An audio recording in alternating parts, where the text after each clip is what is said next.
Madam ముందుగా మీకు I news ప్రేక్షకులకి ఐ న్యూస్ యాజమాన్యానికి ప్యానెల్లో ఉన్నటువంటి వేణుగోపాల్ గారికి గెస్ట్లుగా వస్తున్నటువంటి భాను ప్రకాష్ అండ్ కిరణ్ రాయల్ గారికి నా నమస్సమాంజలి. ఇప్పుడు నిజంగా ఇప్పుడు తిరుమల తిరుపతి దేవస్థానాన్ని గురించి ఇంత అసభ్యకరంగా మాట్లాడుతున్నటువంటి ఈ పత్రికలు చాలా దౌర్భాగ్యమైనటువంటి స్థితికి తీసుకెళ్తున్నాయి మేడం తిరుమల తిరుపతి దేవస్థానాన్ని.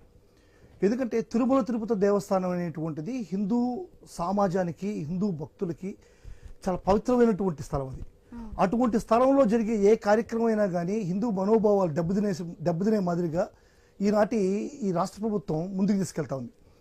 ఫస్ట్ తిరుమల కల్తీ లడ్డు వ్యవహారాన్ని ముందుకు తీసుకొచ్చుకున్నప్పుడు మన ముఖ్యమంత్రి చంద్రబాబు నాయుడు గారు కానీ డిప్యూటీ ముఖ్యమంత్రి పవన్ కళ్యాణ్ గారు కానీ ఏ విధమైనటువంటి ఆధారాలు లేకుండా ఆధారరహితంగా ఇంతమంది హిందువులు పవిత్రంగా పూజించేటువంటి వెంకటేశ్వర స్వామి యొక్క ప్రాశస్త్యాన్ని ఎంత దిగజార్చారనేటువంటిది రాష్ట్ర ప్రజలు, తెలుగు ప్రజలు, హిందూ భక్తులు అందరూ కూడా చూస్తున్నారు.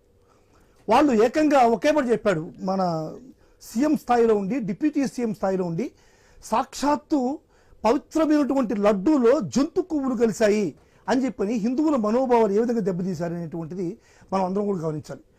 సాక్షాత్ జంతు కొవ్వులు కలిసినా కూడా పర్లేదు, ఆ కలిసినటువంటి జంతు కొవ్వులు కలిసినటువంటి లక్ష లడ్డూల్ని మన రామాలయం ఓపెనింగ్ అయోధ్యలోకి పంపించి అయోధ్యను కూడా కల్ముషం చేశారు అనేటువంటి వాదన డిప్యూటీ సీఎం గారు పదే పదే చెప్పారు.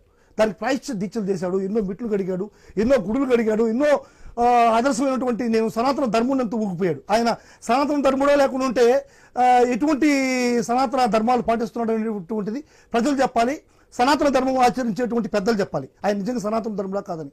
ఈరోజు ఈ యొక్క తిరుమల ప్రాతిష్ఠాన్ని వెంకటేశ్వర స్వామి యొక్క స్థితిని ఏ విధంగా దిగజారుస్తున్నాయంటే ఈనాడు పత్రిక, ఈ జ్యోతి పత్రిక అనేటువంటిది సిట్ ఏం విచారించింది, సిట్లో ఉన్నటువంటి ఆధారాలు ఏంది, సిట్ ఏ విధంగా ఆధారాలు సేకరించింది, వాటిలో ఏ విధంగా కల్తీ జరిగింది అనేటువంటిది సిట్కి తెలుసు తెలియదు, కానీ ఈనాడు పేపర్కి ఈ జ్యోతి పేపర్కి మాత్రం సంక్షిప్తంగా ఫుల్గా తెలుసు.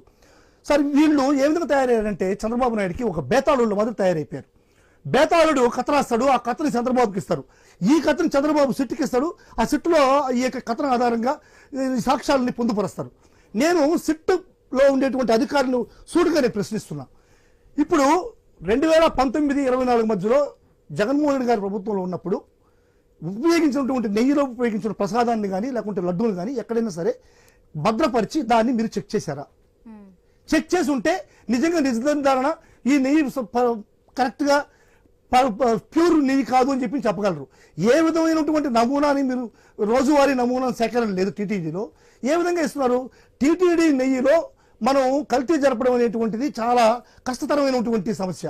అంటే మీరు వచ్చిన తర్వాత ఇప్పుడు ఈసారి చంద్రబాబు నాయుడు వచ్చిన తర్వాత కూడా 4 సార్లు డైరీని ట్యాంకర్ని వెనక్కి పంపించారు. ట్యాంకర్లు వెనక్కి పంపించడం అనేటువంటిది సాధారణంగా జరిగేటువంటి ప్రక్రియ. ఎన్టీఆర్ గారు ఉన్నప్పటి నుంచి కూడా జరిగే ప్రక్రియ. ఎన్టీఆర్ గారు ముఖ్యమంత్రి ఉన్నప్పుడు 12 సార్లు ట్యాంకర్లు వెనక్కి పంపించాడు. అదేవిధంగా వైఎస్ఆర్ ముఖ్యమంత్రి అయిన తర్వాత 16 సార్లు వెనక్కి పంపించాడు. ఫస్ట్ చంద్రబాబు నాయుడు ముఖ్యమంత్రిగా ఉన్నప్పుడు 14 సార్లు వెనక్కి పంపించాడు. ఆ తర్వాత మళ్ళా చంద్రబాబు నాయుడు మళ్ళా 2వ సారి ముఖ్యమంత్రి అయినప్పుడు 14 సార్లు వెనక్కి పంపించాడు. జగన్మోహన్ రెడ్డి ముఖ్యమంత్రి అయినప్పుడు 16 సార్లు వెనక్కి పంపించారు. మళ్ళా ఇప్పుడు చంద్రబాబు నాయుడు ముఖ్యమంత్రి అయినప్పుడు 4 సార్లు వెనక్కి పంపించారు. అంటే 4 సార్లు ఎందుకు వెనక్కి పంపించారు? నెయ్యి ప్యూరిటీ లేదనే కదా. మరి వెనక్కి పంపించేటప్పుడు ఆ ట్యాంకర్లో ఉండేటువంటి నెయ్యి సేకరించి ఆ నెయ్యిలో జంతువులు ఉన్నాయా, లేకుంటే విజిటబుల్ ఆయిల్స్ ఉన్నాయా, లేకుంటే ఇది కెమికల్ అంటే పామాయిల్తో నెయ్యిని తయారు చేశారా అనేటువంటిది డిటర్మైన్ చేయొచ్చు కదా. ఎందుకు శాంపిల్ తీసుకోలేదు చంద్రబాబు నాయుడు? ఇదంతా ఒకే కారణం. జగన్మోహన్ రెడ్డి మీద ఒక బురద చల్లాలి, వైఎస్ఆర్ కాంగ్రెస్ పార్టీ మీద బురద చల్లాలి, బురద చల్లేసి కడుక్కోవాలని చెప్పాలి. అంటే హిందూ సమాజాన్ని, హిందూ భక్తుల్ని అందరినీ కూడా జగన్మోహన్ రెడ్డికి దూరం చేయాలనేటువంటి ఒక దురుద్దేశం తప్పితే దీంట్లో ఏ విధమైనటువంటి అవకతవకలు నెయ్యిలో జరగలేదు అనేటువంటిది మా వాదన. మీరు సిట్టు చెప్పండి, ఏమైనా చెప్పండి, 4 రాష్ట్రాలు తిరుగుంటాయి, 15 రాష్ట్రాలు తిరుగుంటాయి. వాళ్ళు ఎవరిని విచారించారు? డ్రైవర్ని. ఈరోజు ఏబిఎన్ ఆంధ్రజ్యోతి కథనం రాస్తారు. ఎంత కథనం అంటే ఈ బేతాళ కథ చదువుతా అంటే అసలు హిందూ భక్తుడిగా ఏడుపు వస్తుంది. నిజంగా ఎవరిని విచారించారు సిట్ అంటే డ్రైవర్లంట, లారీ డ్రైవర్లంట.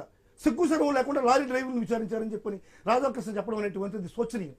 లారీ డ్రైవర్ని విచారిస్తే ఏం చెప్తారు? దాంట్లో నెయ్యి క్వాలిటీని గురించి చెప్తారా? పాత నెయ్యిలో ఉండేటువంటి క్వాలిటీని చెప్పగలుగుతారా? Lorry driver